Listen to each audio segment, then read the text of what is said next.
get familiar. So if you don't know by now, then you should probably get familiar. Hello students, welcome to online classes. आज के इस video में हम लोग class 12 के biology के 16 चैप्टर का एक और इम्पोर्टेंट क्वेश्चन को देखेंगे जो बहुत ही इंपॉर्टेंट है। दो ग्रीन हाउस गैसों का नाम बताएं और जिनसे वैश्विक तापन हो रहा है। पहले ये दो टॉपिक है, दोनों टॉपिक को अच्छी तरह समझ लीजिए। Green house effect, green house effect तो आप सभी जान लें, इसको हिंदी में बोलते हैं हरित गृह प्रभाव कहा जाता है।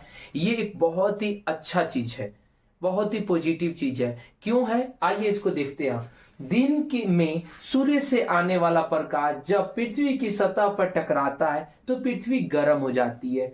उसके बाद ये विकिरण पुनः वायुमंडल से टकराकर वापस पृथ्वी पर आ जाता है, जिसके कारण पृथ्वी का तापमान हमेशा एक समान रहता है। इसे ही हरित गृह प्रभाव कहते हैं। आइए इसका एक देखिए चित्र में। यह सूर्य का प्रकाश है, सूर्य का प्रकाश से जो विकिरण निकला डायरेक्ट आया पृथ्वी पर, ये पृथ्वी है और ये वाला पार्ट आपको दिखाई दे रहा है वायुमंडल है। जैसे ही आया यहां से लौट करके ये वापस लौटा, देख रहे हैं आप लोग, वापस लौट रहा है। वापस जब लौटा तो ये जो ये गैस है, ये वायुमंडल का आवरण है, ये उसे वापस लौटने नहीं दे रही है। फिर वो टकरा करके फिर कहां कर दे रही है, नीचे की तरफ, फिर उसको क्या कर दे रही है, भेज दे रही है। मतलब ऊपर से आया, फिर टकरा के ऊपर गया, फिर वायुमंडल उसको दोबारा नीचे भेज दे रही है। और जब इसको दोबारा नीचे भेज दे रही है तो पृथ्वी का जो टेम्परेचर है वो क्या हो जा रहा है, थोड़ा बढ़ जा रहा है। पृथ्वी क्या हो जा रही है, गर्म हो जा रही है। इसी गर्म को हम लोग यहाँ पे गर्म हो जाने के कारण,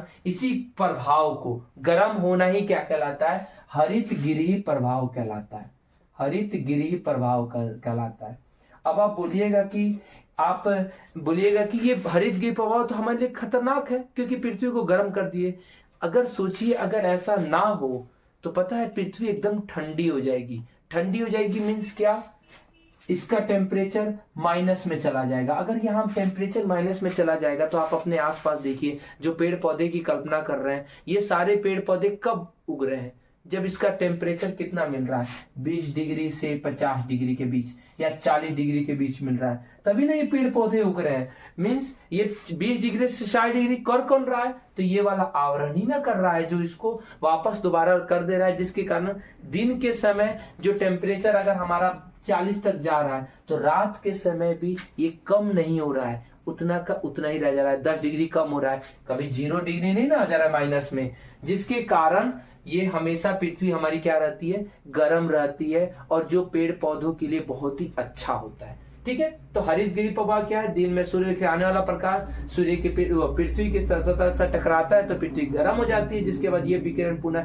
वायुमंडल में टकरा कर पृथ्वी पे वापस आ जाते हैं, जिसके कारण पृथ्वी का तापमान हमेशा एक समान रहता है। इसे हरित गैसें कौन कौन सी है, तो ये गैसें हैं, फर्स्ट हरित गृह गैसें में सबसे फर्स्ट है कार्बन डाइऑक्साइड।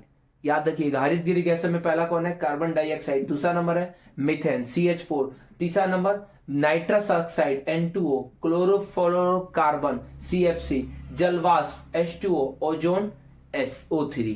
ये जो है हरित गृह कुछ गैसें के नाम है, बट इसमें इंपॉर्टेंट याद रखिएगा कौन होता है, कार्बन डाइऑक्साइड होता है और मीथेन होता है। बाकी सब अपना याद रखिएगा, ये सभी हरित गृह गैसें। मेन में आपका कौन हो गया, 2 पूछा था, आप 6 लिख सकते हैं, 2 ऊपर वाला इंपॉर्टेंट है, वो दोनों को याद रखिएगा। ठीक है, तो एक बार फिर से, हरित गृह प्रभाव क्या है, दिन के समय आने वाला प्रकाश सूर्य की पृथ्वी की सतह से टकराता है तो पृथ्वी गर्म हो जाती है, जिसके फलस्वरूप वायुमंडल में दोबारा वो लौट के जाता है। वहां लौट करके वो दोबारा पृथ्वी वायुमंडल से टकराकर पृथ्वी पे आ जाता है, जिसके कारण पृथ्वी का तापमान हमेशा एक समान रहता है। इसे ही हरित गृह प्रभाव कहते हैं। अब बात आती है दूसरा नंबर टॉपिक कि जिनसे वैश्विक तापन हो रहा है। ये यहाँ वैश्विक तापन का डिफिनेशन नहीं पूछा था, बोला था 2 गैस बोला था, खाली 2 गैस दिख देते आपको 2 नंबर मिल जाता, पर मैं आपको दोनों टॉपिक पढ़ाना चाहता हूं। तो अगला जो है वैश्विक तापन। वैश्विक तापन क्या होता है, तो वैश्विक तापन के बारे में थोड़ा सा जान लीजिए। हरित गृह गैसों की मात्रा जब वृद्धि होती है, आपको हमेशा एक बात याद रखना है कि कोई चीज बहुत लाभदायक है, ठीक है, परंतु एक लिमिट तक वो लाभदायक है, परंतु जैसे जैसे उसकी मात्रा बढ़ती जाएगी वो हानिकारक भी कर सकता है। उसी तरह हरितगृह गैसों की मात्रा में वृद्धि होने के कारण पृथ्वी का तापमान में वृद्धि होने लगा। अब देखिए, हमको टेम्परेचर चाहिए 20 से 30 डिग्री 40 डिग्री तक, अब ये टेम्परेचर 50 पहुंचने लगा तो हमारे लिए लॉस कर रहा है। तो इसी को वृद्धि होने की घटना को क्या कहा जाता है? वैश्विक उष्णता या ग्लोबल वार्मिंग कहते हैं। तो ग्लोबल वार्मिंग, वैश्विक तापमान समझ में आ गया।